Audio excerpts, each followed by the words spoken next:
Good evening and welcome back to another edition of Whether or Not. I'm your host, Freidhoff, along with our forecaster, Dennis Khrulov. Dennis, we've had quite the change in temperature this week. So yeah, we've had a lot of temperature variations this past week, and I see that trend continue as we head into the weekend and even to portions of next week. It's a very interesting end to the week. And speaking of interesting, Nature in the News is hitting quite hard this week. So yes, I have two stories lined up for you this evening. One story will be talking about a pretty unusual rainstorm that impacted portions of southeast Florida. And then my second story will be talking about a blizzard that impacted much of Wisconsin. It's quite the pair of storms. I'll be talking about the record tornado count here in the States for the first 3 months of the year. And then I'll be taking it down to South America, where a Chilean desert has become quite the hotspot for large-scale telescopes. Those are some interesting stories. And I heard that Kyle Eck will have a feature talking about the spring bloom in Pennsylvania, and especially with the warm spring we've had this past spring. You can certainly notice the bloom when you take a walk outside. Well, let's not delay, and let's get right into the Nature in the News.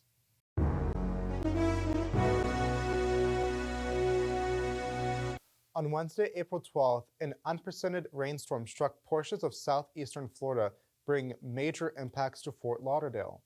Over 2 feet of rain fell in and around the city in just 6 to 8 hours, marking a rather remarkable event. What led to such a significant rainfall event? A stationary low-pressure system stationed over the Gulf of Mexico helped to adduct a rich moisture flow from the Gulf Stream. With almost non-existent wind shear, which helps steer storms, any storm that developed remained stationary. With a moisture-filled atmosphere, any storm had the potential to produce significant rainfall rates. Unfortunately, Fort Lauderdale fell in the path of one of these storms, which caused widespread flooding across the region. These rainfall events can happen in other places across coastal America, where there is access to warm waters and high moisture content. An abnormally active start to severe weather season has left broken records in its path. The National Weather Service announced that the first 3 months of 2023 saw 466 confirmed tornadoes, the standing record for a tornado count since record keeping began back in 1950. This is also the first year to see a tornado count higher than 400 for the first 3 months of the year. The previous record was in 2017 with 398. This year got off to a fast start as a small-scale tornado outbreak in the southeast added a dozen to the count. A strong jet stream settling over the United States, along with ample amounts of moisture from the Gulf of Mexico, has fueled numerous severe weather days, including a tornado outbreak that spawned the Rolling Fork EF4 in Mississippi. March would end on a rather dire note as 122 tornadoes touched down throughout the day on March 31st, the fourth most confirmed tornadoes to touch down in a single day on record. April has already seen multiple violent tornadoes, including fatal touchdowns in Missouri and Louisville, Kentucky. In the coming weeks, severe weather will likely remain a concern across the eastern half of the United States. While the calendar may read mid-April, it sure doesn't mean winter is quite over yet, especially for those living in Wisconsin. On the evening of Sunday, April 16th, a heavy snowstorm battered much of Wisconsin, dropping 1 to 2 feet of snow in multiple places. An unusually cold air mass in place with a strengthening low-pressure system helped to set up a heavy band of snow across much of Wisconsin. In parts of northern Wisconsin, winds gusted over 45-mile-per-hour times, leading to blizzard conditions.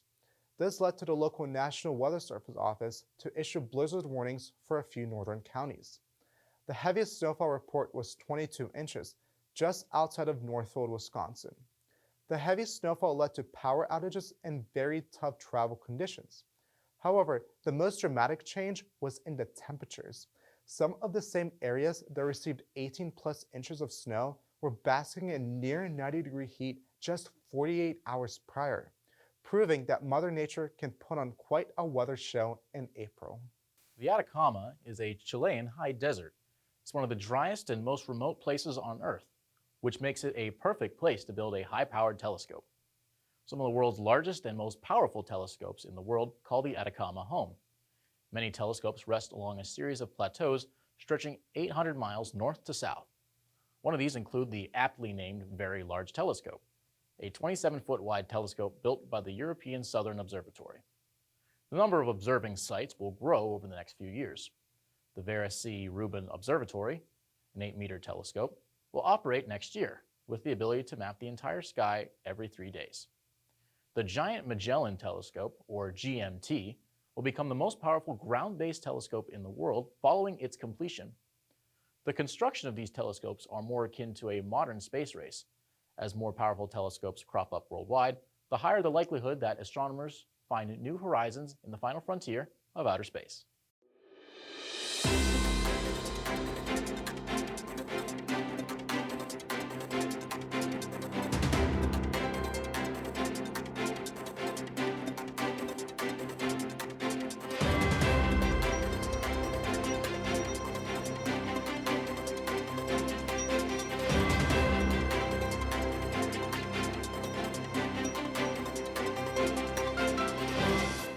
And now for your central PA forecast. Get ready to ride the weather roller coaster as we see varying temperatures and weather conditions over the next few days. So starting on Friday, we're going to be in the warm sector of this low pressure system. So low pressure systems spin counterclockwise. So as we see these warm conditions come out of the south, we'll be seeing summer-like conditions over the area on Friday. But further west, you can see this cold front that's beginning to drape through much of the Ohio Valley, bringing chilly conditions on the wake of side of it. That will be impacting our weather Saturday and Sunday. But for now, for Friday, enjoy those warm summer-like conditions.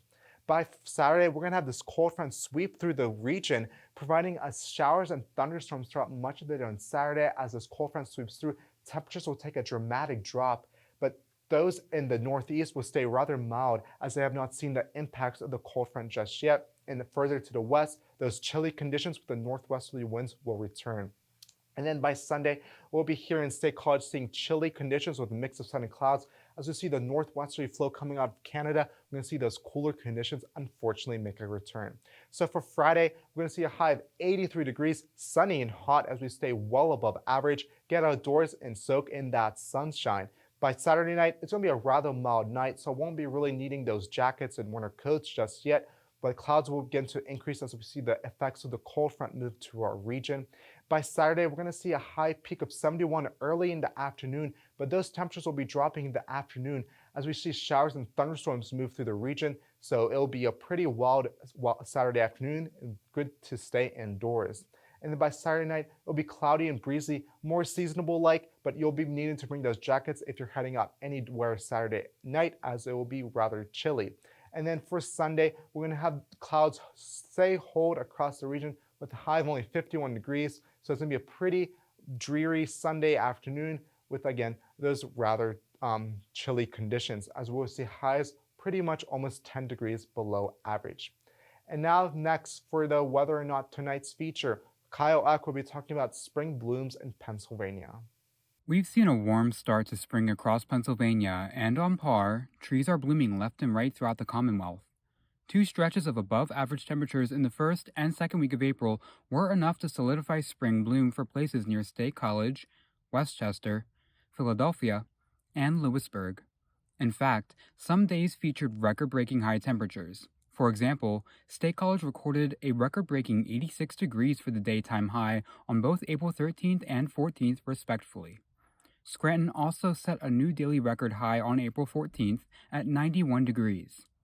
The recent warm weather sparked spring bloom across the Commonwealth, far surpassing the criteria needed for it to take place. In fact, leaf development can begin when soil temperatures routinely reach just 50 degrees Fahrenheit. So daytime highs start to average above 50 around middle March in southeastern Pennsylvania, so places like Harrisburg and Philadelphia. And it gets into late March, early April, once you get into higher elevations in northern western Pennsylvania. Trees are very in tune with the local weather and climate. They normally begin to develop their buds once air temperatures and subsequently soil temperatures regularly reach 50 degrees.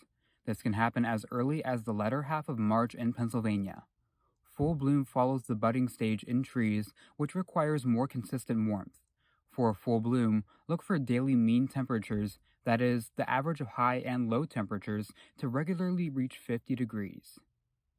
At daily average temperatures above 50 is a couple of weeks later than when highs start to creep up above 50 on average. So you're looking at early April in southeastern Pennsylvania, and then again once you get into the higher elevations in northwestern Pennsylvania, like Bradford, that can creep into middle to late April.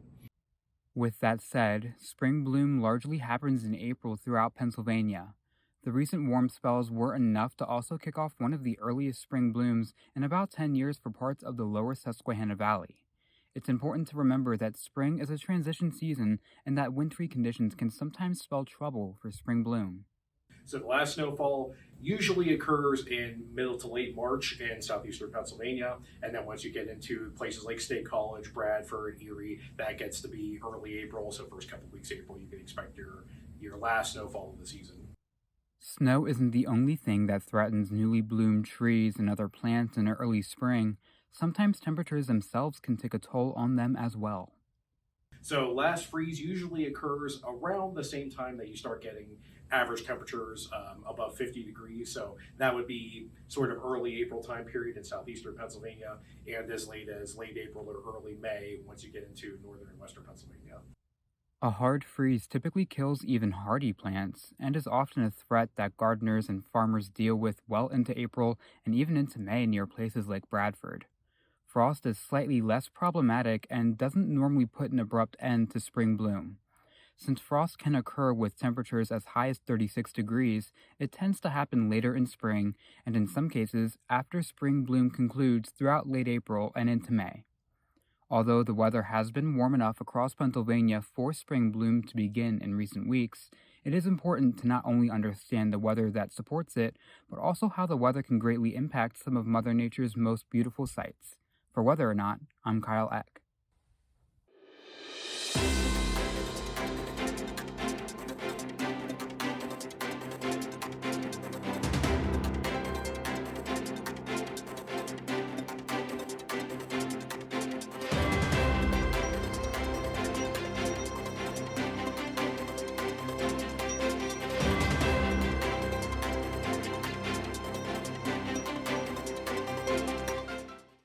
And now for your extended forecast, we're going to be ushering a much cooler pattern as we head into next week. But before we get there, let's take a look at your weekend recap. So again, Friday is going to be the great day of the weekend with highs making into the lower 80s with mostly sunny skies. So get outside and enjoy those summer-like conditions, but they won't be lasting too much longer. As we see our cold front move into the region on Saturday, ushering showers and thunderstorms into the region, we'll have an early high of 71 degrees as those temperatures drop behind the cold front in the evening hours, and then we'll have an overnight low of 42 degrees. By Sunday, we won't be getting much warmer with a high of only making it to 51 degrees under mostly cloudy skies. So it's going to be pretty chilly late April day for sure. And then by Sunday night, we'll have low temperatures dip down into the 30s for the first time in a few days. And taking a look at your extended outlook for Monday, we're going to start the week out pretty chilly with highs only making it to the upper 40s. But by Tuesday and Wednesday, we're going to have that high pressure build back into the region, allowing sunny skies to return, although we'll see a few clouds. But temperatures again will stay that below average mark with highs only making it into the mid to upper 50s. By Thursday and Friday, we'll have our next weather system make it into the region, closing out the week with potential rain showers on Friday. Thank you very much, Dennis. We're looking ahead to a change of pace in our weather. And now here is the answer to this week's Weather Whiz Quiz question. This week's question was, what Chilean desert hosts numerous high-powered telescopes? Is it the Atacama, the Gobi Desert, the Kalahari Desert, or the Mojave? If you answered the Atacama, you would be correct. It's truly amazing that what we can do with some of the most desolate and remote areas of our world. We just so happen to find one that's really great for placing some telescopes. That's interesting for sure, and I learned some new facts from your story this evening. You know, as I did from yours, some of those storms we've had the last few weeks in the Southeast and in Wisconsin, it's been absolutely brutal, and it seems like some folks just can't catch a break. For sure. Well, that's going to do it for this week's edition of Whether or Not. Make sure you tune in next week for another show.